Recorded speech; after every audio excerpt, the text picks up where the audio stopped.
अक्सर लर्नर्स और स्टूडेंट्स एक ग्रामर के टॉपिक को लेकर बहुत परेशान होते हैं और वो टॉपिक है ट्रांजिटिव और इंट्रांजिटिव। वो ये नहीं समझ पाते, वो इस बात को रेक्टिफाई नहीं कर पाते कि ये ट्रांजिटिव और इंट्रांजिटिव वर्ब एक्चुअली होते क्या हैं।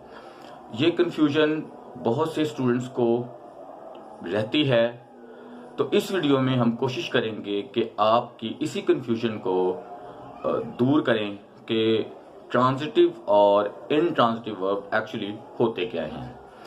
तो सबसे पहले तो हम ये जानेंगे कि ट्रांजिटिव और इंट्रांजिटिव चीज़ क्या है।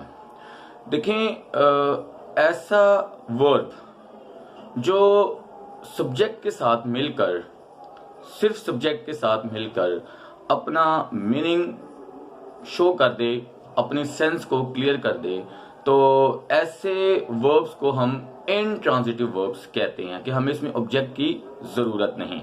और ऐसा वर्ब जो सब्जेक्ट और वर्ब के साथ मिले लेकिन अपना माने, अपना सेंस क्लियर ना कर रहा हो, हमें मज़ीद किसी चीज़ को उसको समझने के लिए मज़ीद एक वर्ड की ज़रूरत पड़े, तो ऐसे वर्ब्स को, ऐसे सेंटेंसेस को ट्रांजिटिव सेंटेंसेस कहते हैं और ऐसे वर्ब को ट्रांजिटिव वर्ब्स कहते हैं। अब हम कैसे जानें कि हमारे सामने जो सेंटेंस लिखा हुआ है वो ट्रांजिटिव है या इंट्रांजिटिव है। तो सबसे पहले आपको इसमें ज़्यादा मुश्किल नहीं है समझने के लिए। सबसे पहले आपने जो भी सेंटेंस, जो भी जुमला बोला है, उसको बोलने के बाद उसके साथ व्हाट का वर्ड, यानी कि उर्दू में क्या का वर्ड यूज कर दें। इससे आपको पता चलेगा कि मेरा जुमला मुकम्मल हुआ है, मेरा सेंटेंस सेंस शो कर रहा है या नहीं। जैसे कि I play, I buy, I cell.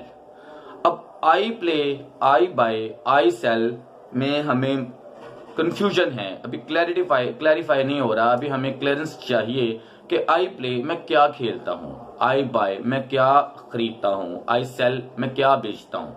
तो इन जुमलों को मुकम्मल करने के लिए हमें एक वर्ड चाहिए जो होगा ऑब्जेक्ट, और जो हमें इसको आगे कंप्लीट करने में हमारी हेल्प करेगा। तो हम कहेंगे आई प्ले क्रिकेट, हमारा जुमला मुकम्मल हो गया। आई बाय बुक्स, हमारा ये जुमला भी मुकम्मल हो गया। आई प्ले क्रिकेट, मैं क्रिकेट खेलता हूँ। आई बाय बुक्स, मैं किताबें खरीदता हूँ। और आई सेल मैंगोज, आई सेल तो था, बात पूरी नहीं थी, अब हमने मैंगोज लगाया, ये ऑब्जेक्ट है, तो हमारा सेंस क्लियर हो गया कि मैं आम बेचता हूँ। ये तो था ट्रांजिटिव। अब इंट्रांजिटिव में यह है कि सब्जेक्ट के बाद वर्ब लगाए और हमारी बात क्लियर हो जाए, हमें मजीद किसी एडिशनल वर्ड की या ऑब्जेक्ट की जरूरत ना पड़े, तो ऐसे वर्ब को हम इंट्रांजिटिव वर्ब कहते हैं। मिसाल के तौर पे आई रन। अब आई रन मैं दौड़ता हूं, ये मुकम्मल तौर पे खुद एक जुमला है। मैं क्या दौड़ता हूं इसको बताने की जरूरत नहीं, हमें इसके साथ वर्ड लगाने की जरूरत नहीं है। आई स्लीप, मैं सोता हूं। क्या सोता हूं, जरूरत नहीं है बताने की, बस सोता हूं, बात खत्म हो गई। आई डांस, आई लाफ, मैं हंसता हूं।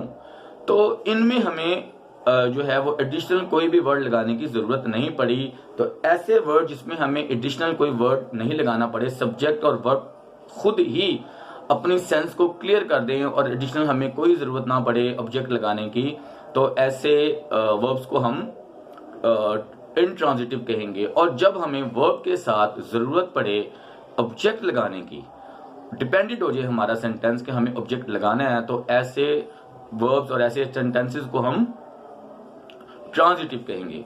तो उम्मीद करते हैं कि ये वीडियो आपको छोटे से एग्जाम्पल से ही समझ आ गई। आपने जब भी कोई जुमला बोलना है तो खुद से ही एनालिसिस करना है कि क्या मुझे सब्जेक्ट और वर्ब के बाद मेरा सेंटेंस क्लियर हुआ कि नहीं हुआ।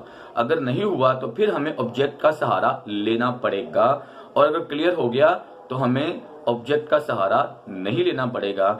जब आपने बगैर ऑब्जेक्ट अपनी बात को, अपनी सेंस को क्लियर कर दिया, तो ये बना इंट्रांजिटिव।